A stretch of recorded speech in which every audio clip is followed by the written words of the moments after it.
उनकी गैंग के बारे तो मुझे नहीं पता, वो कितने लड़के हैं, 1 है 2 है 4 है। वो मुझे कहने लगी सोनिया को बेटा किसी ने अगवा कर लिया होगा, इस तरह कोई मामला बना है।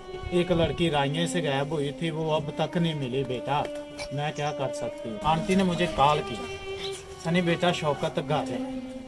ठीक है, फिर इस शौकत ने भी मुझे कॉल की, सनी भाई बाजी तो उधर ही उतरी थी, तो लिहाजा आगे का नहीं पता किधर गई। मेरी वाइफ पे मुझे पूरा यकीन, और किसी से भी आप पूछ ले, इस गली मोहल्ले से किसी से पूछ ले वो औरत कैसी थी, उसका किरदार गंदा नहीं था। पहले हमने इससे पूछा है भी यही लड़की तुमने कत्ल की, इसने भी बोल दिया सर यही लड़की मैंने कत्ल की। इन्होंने ना कत्ल करके रेलवे स्टेशन नहीं जो लेने जाती थी उसके बीच लाश फेंक दी। उधर से ट्रेन गुजरी ना इसके ऊपर से, तो इसके समझो कि इतने इतने मुझे पीस मिले, सिर्फ ये बॉडी इतनी मिली। अस्सलाम वालेकुम, मैं हूं जुबैर अमान। नाज़रीन, इस वक्त मैं जिया बग्गा में हूं, जहां पर मेरे साथ ये एक भाई खड़े हैं। इनकी बीवी को उसी के साथी वर्कर ने किस तरह बेरहमी के साथ कत्ल किया मुबैना तौर पर, फिर उसकी लाश को पटरियों के ऊपर फेंक दिया।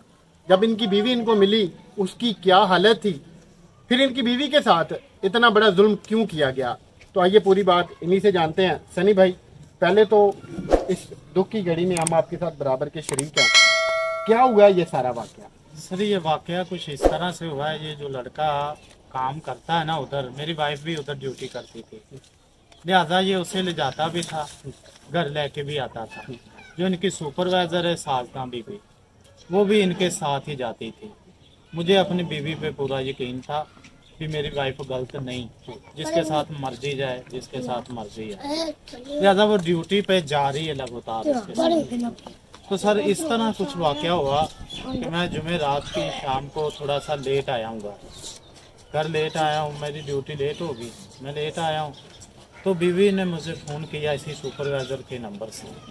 इसने कहा भी सनी मैं ना रेमंड को जाना चाहती हूँ, तो क्या मसला है, चले जाऊँ? मैं कहा नहीं, आप सीधी ना घर चली जाए, लिहाजा मैं आऊँगा तो इतवार को फिर चले, बच्चे भी साथ ले जाएंगे, बच्चे रात के इधर छोड़ के जाना।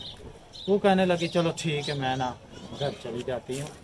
सुपरवाइज़र के नंबर से ही उसने बात किया, वो घर आ गई। तुर्की महकमे में वो काम कर रही थी। सर जब मैं आया हूँ ना, तो मेरे बेटे ने कहा पापा अभी तक मामा नहीं आया। मैं परेशान हो गया, अभी वो कभी इस तरह कुताई नहीं की उसी ने। लिहाजा मैंने ना पहले छानबीन की अपने रिश्तेदारों में, जिधर जिधर मैं ढूंढता रहा, मुझे कोई 10-12 के दरमियान टाइम हो गया। मेरा ज़हन काम किया, मैं सुपरवाइज़र से तो पूछूँ क्या मसला। मैंने पूछा सुपरवाइज़र साहब, आंटी जी सोनिया घर नहीं आई आज, क्या मसला है, कहीं ड्यूटी लेट हो गई है, क्या रौला क्या है? उन्होंने कहा बेटा मुझे नहीं पता, मैंने दवाइयों वाली पुल पे उसे तार दिया। वो लड़का है ना जो शौकत मसीह वल्द खतावा मसीह, वो पीछे पंप ट्रोल पे रुका हुआ था।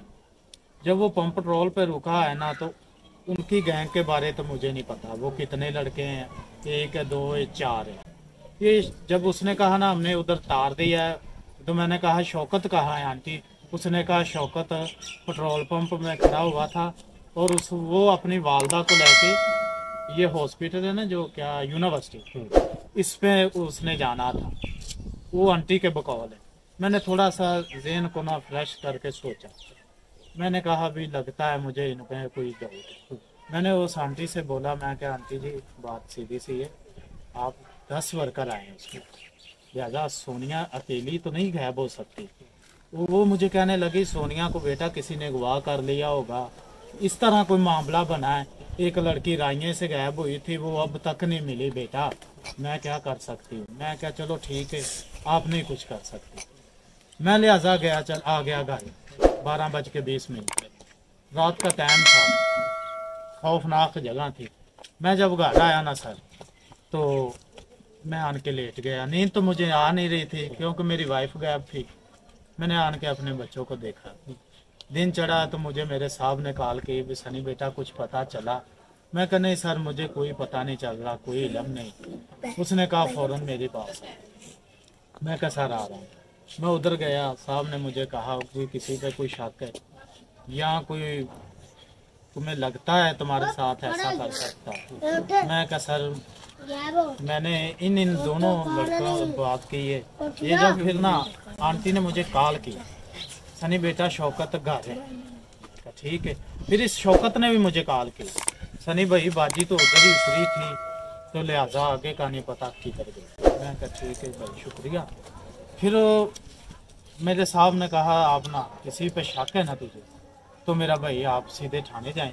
अच्छा, आप को इसके ऊपर शक शुरू से ही था कि ये बंदा हो सकता है? सर वो काम पे जब आ रही थी ना, तो मुझे पता चल गया ये पेट्रोल पंप पे रुका है, यानी कि आगे ये लेके भी जाता था और लेके भी आता था। तो अब ऐसा क्या हुआ था कि वो आपकी वाइफ को नहीं लेके जा रहा था, लेके आ रहा था?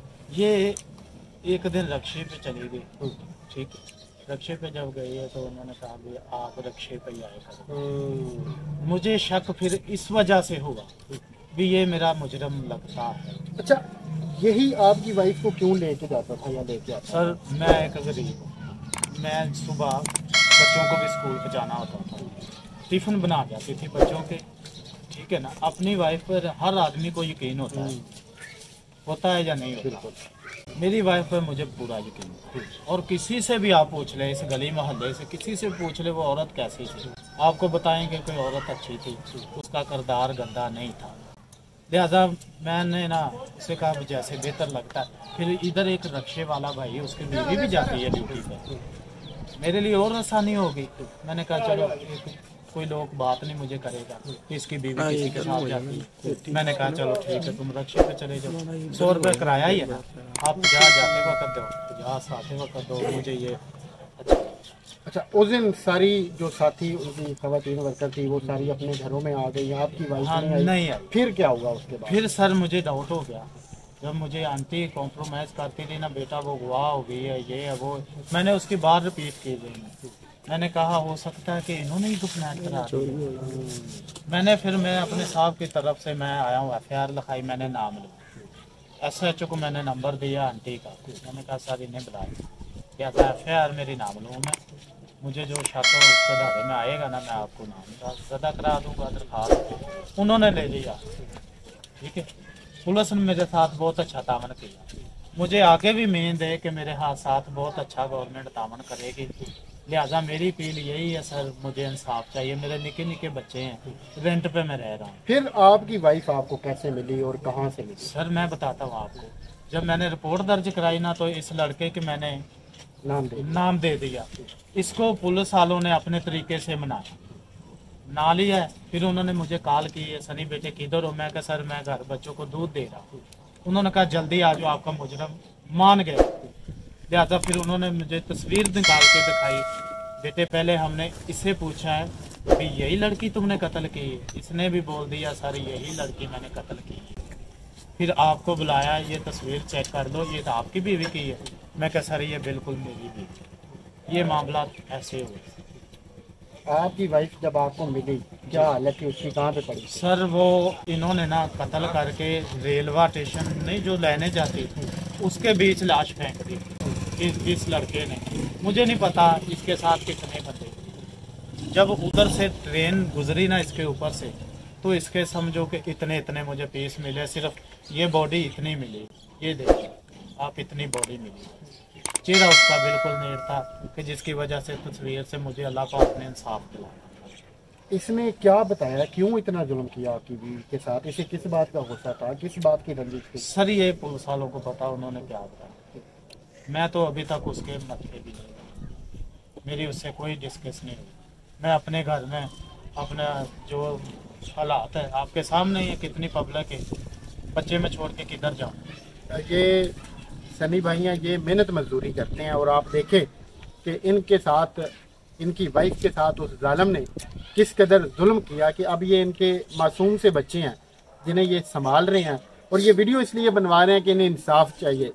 जिसने भी इनके साथ इतना बड़ा जुल्म किया है उसको निशाने इबरत बनाना चाहिए, ताकि आइंदा किसी के अंदर जुर्त ना हो कि वो किसी को भी कत्ल कर दे, किसी को भी मार दे। बहरहाल मुलजिम हमारी पुलिस ने गिरफ्तार कर लिया है, उससे मजीद भी इंटरोगेशन जारी है। अभी फॉरेंसिक रिपोर्ट्स भी आनी है, तो जैसे ही इस केस में कोई नई चीज़ आएगी वो भी आप लोगों के सामने रखेंगे। तो मिलते हैं अगली वीडियो में। अल्लाह।